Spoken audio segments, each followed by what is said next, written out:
শহরে বাজারে দেখো নারীদের ঢল, পর্দাবিহীন তারা করে ঝলমল। শহরে বাজারে দেখো নারীদের ঢল, পর্দাবিহীন তারা করে ঝলমল। অন্যকে তার দিকে আশেক বানাই, অন্যকে তার দিকে প্রেমিক বানাই। দেশটাই আজি ধ্বংস নারীর বেপরদায়, সবার মুখে একই আওয়াজ গায়ে গায়ে গায়।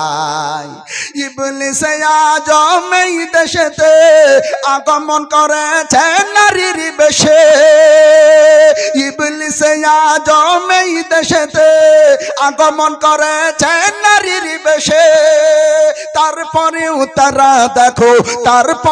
তারা দেখো পার্কে বসিয়া ওরা মেলা মিলাই, সবার মুখে একই আওয়াজ গায়ে গায়ে গায়। ও ভাইরা, এই যে মেয়েগুলা, এরা যদি ছোটবেলায় মক্তবে যেত, মাদ্রাসায় যেত, যদি কোরআন খুলতো, তার জন্য আল্লাহ একটা ওয়াজ করেছে। এই ওয়াজটা ওই মেয়েরা পেয়ে যেত। কি ওয়াজ করেছে? আসেন কোরআন খুলেন। আল্লাহ তাআলা বলছেন, ওয়াকারনা ফি বুয়ুতিকুন্না ওয়ালা তাবাররাজনা তাবাররুজাল জাহিলিয়াতিল উলা।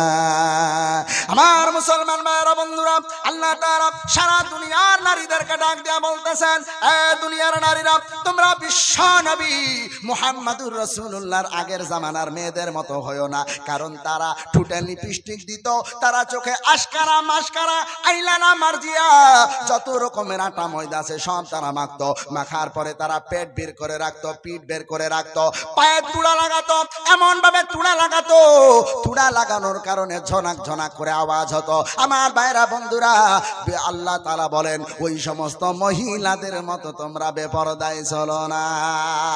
যদি বেপরদায় চলো, আল্লাহ তাআলা বলেন, আমি আল্লাহ তাআলা কিয়ামতের দিন তোমার জন্য ভয়ানক ভয়ানক জাহান্নাম বানায়া রাখলাম। পড়েন নাউজুবিল্লাহ। আমার ভাইরা বন্ধুরা, আল্লাহ তাআলা নারীদেরকে নিষেধ করেছেন, এই মেয়েগুলা জানতো। আজকে আমার মুসলমান ঘরের যুবক ছেলেরা সিড়া প্যান্ট পরেছে, হাঁটুর কাছে সিড়া, এখানে সিড়া, পাছায় সিড়া, সামনে সিড়া, আরো কত জায়গায় সিড়া আছে আল্লাহ মালিক জানে। ছিড়া ছিড়া প্যান্ট পরে, হাতে একটা তামার একটা পিতলের বালা পরেছে। বালা পরার পরে চুলগুলাকে এদিক দিয়ে ছোট এদিক দিয়ে ছোট, আর মাঝখানে ইঁদুর বাদরের মতো একটা কাঠ দিয়েছে।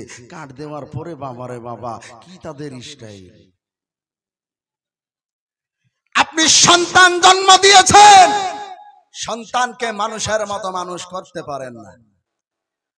আমিও তো যুবক, আমিও তো পারতাম দাড়িটা কেটে চুলগুলা ছোট করে ইঁদুর বাদরের মতো কাট আমিও দিতে পারতাম।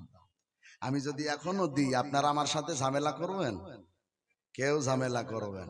তবে কেন দিলাম?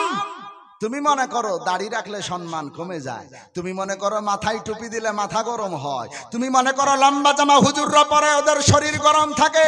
আমার ভাইয়েরা বন্ধুরা, তুমি বুঝতে পারছো, আর আমি ইসমাইল বুঝলাম না। বিষয়টা তো এমনটা না, বুঝে শুনে টুপি মাথায় দিলাম, লম্বা জামা পরলাম। আমার বন্ধুরা, কই আল্লাহ তো সম্মান কম দেয় না, আল্লাহ তো সম্মান কম দেয় না। আমার ভাইয়েরা বন্ধুরা, এই যে অল্প বয়সে দাড়ি রাখলাম, মাথায় টুপি দিলাম, লম্বা জামা পরলাম, কোরআনের শিক্ষা অর্জন করলাম। আমার ভাইয়েরা বন্ধুরা, শুধু পশ্চিম বাংলা না, এই পশ্চিম বাংলা থেকে আসাম, ত্রিপুরা, মেঘালয়, নাগাল্যান্ড, মণিপুর, উত্তরাঞ্চল প্রদেশ, বাংলাদেশের 64টা জেলায় কত জায়গায় গেলাম। এই টুপি আর দাড়ির কারণে আমার আল্লাহ তাআলা এত সম্মান আর শান্তি দান করেছে। আমার মনে হয় এই সম্মান এলাকার টপ লেভেলের ধনী মানুষরাও এত সম্মান পায় না। এখন কি নামাজ হবে?